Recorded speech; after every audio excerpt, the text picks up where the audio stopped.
répondit dame Éléonore. Entre les mains des justes, elle peut élever l'âme. Entre les mains des ambitieux, elle peut causer la destruction.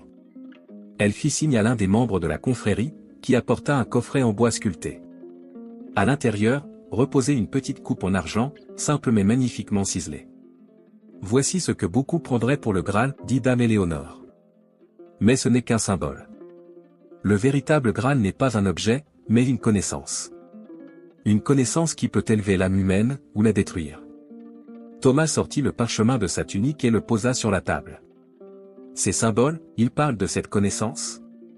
Ils en sont la clé, confirma maître Robert. Mais il faut savoir les lire correctement. Les gardiens pensent que ces secrets doivent rester cachés à jamais. Nous croyons qu'ils doivent être révélés progressivement, à ceux qui sont prêts à les comprendre. Un autre membre de la confrérie, une femme d'une quarantaine d'années aux yeux d'un bleu profond, s'approcha.